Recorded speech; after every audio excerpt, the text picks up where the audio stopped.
स्नेहा जी, आपने police complain की है, धारावाहिक है, यूट्यूब चैनल है, वेब सीरीज है। जरा दर्शकों को बताइए कि कौन सी वेब सीरीज है या यूट्यूब पे कौन सा चैनल जिसके खिलाफ आपने पुलिस कंप्लेन की है और क्यों? मैं एडवोकेट स्नेहा विश्वकर्मा। मैं बॉम्बे हाई कोर्ट में प्रैक्टिस करती हूँ। आज मैं बात करने वाली हूँ हाउस अरेस्ट के बारे में, जो कि ओटीटी प्लेटफॉर्म पे है। और वो शो अजाज खान ने स्टार्ट किया है। और उसने ये शो में काफी सारे ऑप्शंस किए हैं और वल्गैरिटी की है इसमें। उसमें न्यूडिटी भी है, उसमें कपड़े रिमूव कर रहे हैं, स्मूथ सीन्स है, उसमें पोजीशंस की बात की जा रही है। ऐसे काफी सारी वल्गैरिटी चल रही है उसमें, वो शो में। तो मैं उसके अगेंस्ट में मैंने कल अ, ये दिखाना चाहूंगी कि मैंने अंधेरी पुलिस स्टेशन में और साइबर पुलिस स्टेशन में मैंने ये कंप्लेंट फाइल किया है अजाज खान के अगेंस्ट में। जो जो मैंने सेक्शंस लगा है वो सेक्शन है 294 भारतीय न्याय संस्था, जो कि कंटेंट जो है इसका वो काफी ही बेहुदा है, हिंदी में बोला जाए तो। और सेक्शन 295 भारतीय न्याय संस्था, जो कि वो बेच रहा है शो को ऑनलाइन प्लेटफॉर्म पे और दुनिया को दिखा रहा है कि ये ऑप्शंस कैसे मतलब मार्केट में चल रहा है अभी। सेक्शन 269 भारतीय न्याय संस्था, ये पब्लिक प्लेस और बच्चों में काफी ज्यादा ही डिस्टर्बिंग है। सेक्शन 79 भारतीय न्याय संस्था, ये एक औरतों के लिए इंसल्ट है। जो औरत शो में है वो मे भी पता नहीं मजबूरी में है या किस लिए पता नहीं, बट उसमें उससे ऑप्शंस करवाए जा रहे हैं, उसके कपड़े निकालने के लिए बोले जा रहे हैं, उसे स्मूच करने के लिए बोला जा रहा है, उससे सेक्स पोजीशंस पूछा जा रहा है, जो कि बहुत ही बेहुदा है वो। और यूट्यूब चैनल, उसने यूट्यूब चैनल पे भी डाला जो कि उसे नहीं डालना चाहिए था। ओटीटी का प्लेटफॉर्म पे उसने डाला है, उस पे भी उसमें एज लिमिट पूछते हैं, but age limit like 18 plus होता है। बट आजकल कोई भी बच्चा उसको क्लिक करके ओके करके वो आगे वो सीन्स को देख सकता है। तो मैं ये कहना चाहूंगी, यूट्यूब पे जो उसने डाला है वो आज के टाइम पे 75% जो बच्चे हैं, लाइक 2 से 3 साल के बच्चे जो कि घर में जिद करते हैं कि हमें फोन देखना है, हमें कार्टून देखना है, तो उनके मम्मी पापा उनको फोन हाथ में दे देते हैं कि ठीक है चलो ये खाना नहीं खा रहा तो उसे मैं हाथ में फोन दे देती हूँ, वो खाना खाए। बट वो स्क्रॉल करते करते वो सब चीजें आ जाती है और वो बच्चे वो देख के डिस्टर्ब हो जाते हैं और वो सब चीजें वो एक्ट करने लगते हैं। तो मेरा इसी पे ये कहना है कि ये अजाज खान के अगेंस्ट में जितना ही जल्द से जल्द कार्रवाई हो सकता है करे, और उसके अगेंस्ट में जितना भी जो उसने प्लेटफॉर्म पे डाला है, ओटीटी प्लेटफॉर्म पे या यूट्यूब पे डाला है, उसे बाहर निकाले। मेरा बस यही कहना है। अगर आप बता सके कि उन लोग चैनल पे किस प्रकार से लॉगिन करते हैं, अगर मैं आपको दिखाऊं तो ये एप्लीकेशन जस्ट मैंने देखने के लिए मैंने मेरे फोन में डाला था कि क्या है वो चीज, उल्लू एप्लीकेशन है क्या एग्जैक्टली। तो अभी इसमें जाएंगे, आप किसी पे भी क्लिक करेंगे, यहाँ पे प्ले करेंगे तो आपको यहाँ पे एज लिमिट पूछते हैं, बट यहाँ पे ओके करेंगे तो आप वो सब चीजें देख सकते हैं। आपको कोई भी आधार कार्ड या पैन कार्ड या कुछ भी नहीं मांगा जा रहा है कि आपको ये एंटर करना है या आपका वेरिफिकेशन हो रहा है। यहाँ पे कोई भी वेरिफिकेशन नाम का चीज नहीं है। यहाँ पे कोई भी एक्सेस कर सकता है, भले वो 5 साल का बच्चा हो या 10 साल का हो या 20 साल का हो।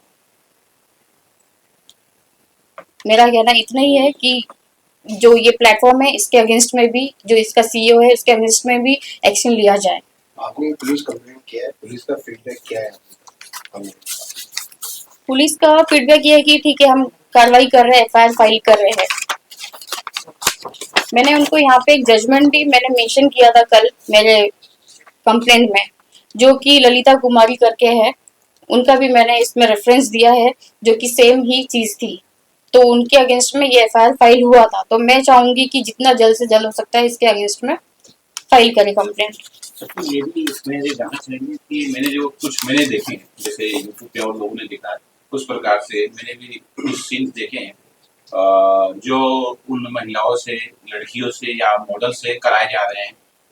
उन मतलब जो चीज मैं बोल नहीं सकता हूँ, वो चीज है वो दिखा रहे हैं। तो आप एडवोकेट भी हैं और एक भारतीय नारी भी हैं, तो क्या आपको लगता है कि इस तरह की जो चीज है हमारी भारतीय संस्कृति के खिलाफ जा रही है, हमारी आने वाली पीढ़ी को गलत दिशा दे रही है? गलत दिशा तो दिखाई जा रही है।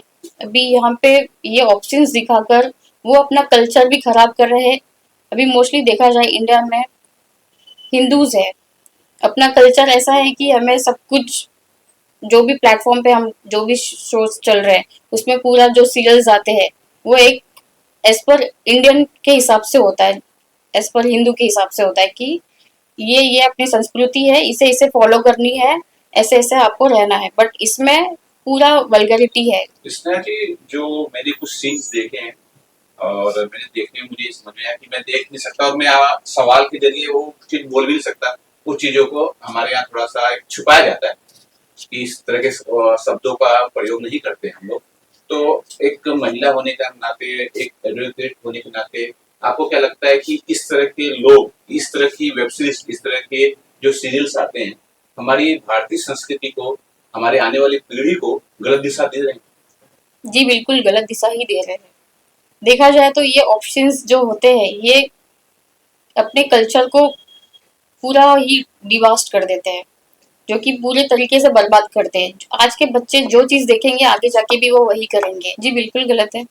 अभी देखा जाए इंस्टाग्राम पे अगर आप स्क्रॉल करेंगे तो बहुत सारे रील्स ऐसे मिलते हैं कि जो ऐसी जो आपने मुझे सवाल पूछा, कपड़े उतार रहे हैं, पब्लिक प्लेसेस पे है, पब्लिक सिटी के लिए वो लोग अपने स्टंट के लिए ये सब चीजें यूज कर रहे हैं, अपना नेम फेम के लिए। ये बहुत ही गलत चीज है, इनके अगेंस्ट में कार्रवाई करनी चाहिए गवर्नमेंट को, जो कि नहीं किया जा रहा है। मैं यही चाहूंगी कि अगर कहीं पे भी कुछ भी हो रहा है तो उनके अगेंस्ट में तुरंत की तुरंत ही कार्रवाई करें, क्योंकि ये सब चीजें बच्चों पे इम्पैक्ट हो रही है। आज के टाइम पे देखा जाए इंस्टाग्राम पे छोटे से छोटे बच्चे लोग ने अपना लॉगिन कर रखा है, ऐसा कोई भी एज लिमिट नहीं दिया इंस्टाग्राम पे, फेसबुक पे, वहां पे हर कोई यूज कर रहा है। इवन 8 साल का बच्चा हो या 10 साल का बच्चा हो, वो लोग रील्स जो स्क्रॉल करते हैं उसमें सारे ऑप्शन ही आते हैं, वल्गैरिटी ही आती है उसमें। कोई भी, इवन हम इंस्टाग्राम को हम ब्लेम नहीं कर सकते, बट जो कंटेंट क्रिएटर होते हैं वो ही ये सब चीजें फैला रहे हैं। तो जो ये चीजें फैला रहा है उनके अगेंस्ट में तुरंत कार्रवाई करेंगे तो बच्चे के पास पहुंचेगा ही नहीं। ये सब चीजें पहुंचने के लिए भी टाइम लगती है, या फिर अगर वो ऐसा कुछ कंटेंट बना रहे हैं तो तुरंत वहां पे एक लिमिटेशन रखो कि ये कंटेंट आप अपलोड नहीं कर सकते हो, जो कि इस पे इंस्टाग्राम पे भी नहीं है, फेसबुक पे भी नहीं है। ऑप्शंस वगैरह बहुत कुछ आपको मिल जाएगा अगर आप देखोगे तो स्क्रॉल करते वक्त ही। अगर लेकिन ये जो एजाज खान का शो है, इसको सेंसर बोर्ड ने कैसे पास कर दिया, ये तो दिखा ही नहीं सकते। और आप बता रही हैं इसमें बहुत वल्गर है, हमने भी देखा भी सुना, बहुत वल्गर दिखाया है इसमें। और अंडर गारमेंट्स लड़कियां उतार रही हैं। मैं वही कह रही हूँ कि इसमें सेंसर बोर्ड ने कैसे पास किया ये मैं नहीं बता सकती, बट इसमें जो वो लोग ने एज लिमिट्स लगा रखी है वो 18+, बट मैं उसके लिए बोलूंगी कि वहाँ पे 18+ ओके आप लिख देने से आपका काम नहीं हो जाता है। उसके लिए आपको अलग से कुछ तरीका निकालना पड़ेगा, जो कि आपको वेरिफिकेशन होना चाहिए, जो कि आपका कुछ केवाईसी आधार कार्ड या पैन कार्ड आपको मांगे, उसमें एज आपका वेरीफाई हो।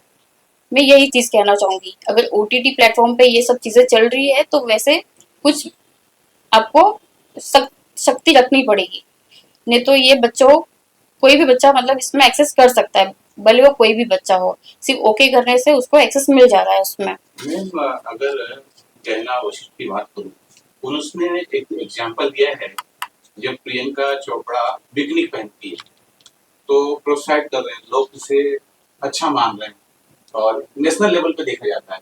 हमने अगर पहना तो क्या गलती, अगर इस पे कुछ आप बता सकते? उसमें सेंसर बोर्ड ने वो सीन को पास किया है। उसमें अभी ये जो एप्लीकेशन है ये चीजें उनका जो होता है सीन, लाइक फिल्म में जो सीन्स होते हैं वो वैसी सीन्स नहीं बनाई जाती है देखा जाए तो। बट जो ओटीटी प्लेटफॉर्म पे, जो उल्लू एप्लीकेशन पे जो अजाज खान का हाउस अरेस्ट है उसमें गंदी चीजें बोल रहा है, वो करने के लिए बोल रहा है कि तुम ऐसे करो मुझे मजा आ रहा है देखने में, तो ये सब चीजें गंदी चीजें वो कर रहा है उसमें। तो उसमें और इसमें काफी फर्क है। अगर प्रियंका चोपड़ा ने कुछ वैसे कपड़े पहने हैं तो उसमें भी कुछ ही सेकंड्स के होंगे, या फिर वैसे वल्गैरिटी वाले नहीं होंगे कि तुम ऐसे पूरा उतारो या कुछ करो, ऐसा कुछ वर्ड्स नहीं होंगे उसमें। एक मैं ये जानना चाह रहा था, मैं ये जानना चाह रहा था क्योंकि हमारे हिंदुस्तान की जो जनसंख्या है बहुत बड़ी है और मुंबई में भी बहुत से लोग हैं, बहुत सारे वकील भी हैं, बहुत सारे समाज सेवक भी हैं।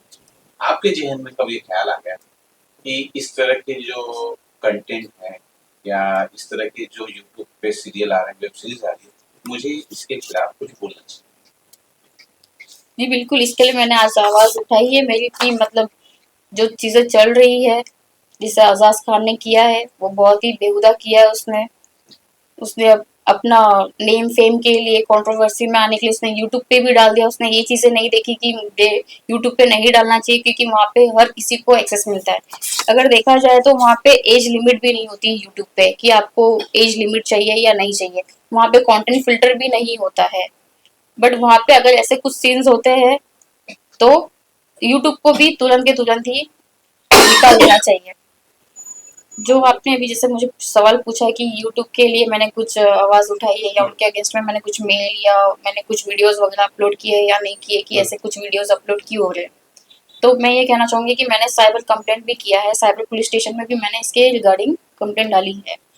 अब जो भी है वो प्रोसेस आगे का साइबर क्राइम या साइबर पुलिस स्टेशन वाले ही कर सकते हैं, क्योंकि हम अगर वीडियो बना के डालेंगे तो ज्यादा से ज्यादा हार्डली 50 या 100 ही व्यूज आएंगे, सबको नहीं पहुंचेगा, सबके पास नहीं पहुंचने वाला। तो इसके लिए हमने अथॉरिटी को ही ये उनके हाथ में सौंप दिया कि आपको जो एक्शन लेना आप जितने जल्दी ले सकते हो एक्शन लीजिए। और एक और चीज मुझे ये कहना है कि इंडियन कॉन्स्टिट्यूशन ने हमें फ्रीडम ऑफ स्पीच की राइट्स दी है, बट हमें उसका गलत फायदा नहीं उठाना है जैसे कि अजाज खान ने उठाया है। हमें इंफॉर्मेटिव इंफॉर्मेशन देना चाहिए। अभी यूट्यूब पे बच्चे इंफॉर्मेशन के लिए ही जाते हैं मोस्टली देखा जाए, बट उसने उसका डिसएडवांटेज लिया है। उसने गलत तरीके से ये शो प्लेटफॉर्म पे ये सब चीजें शो किया है।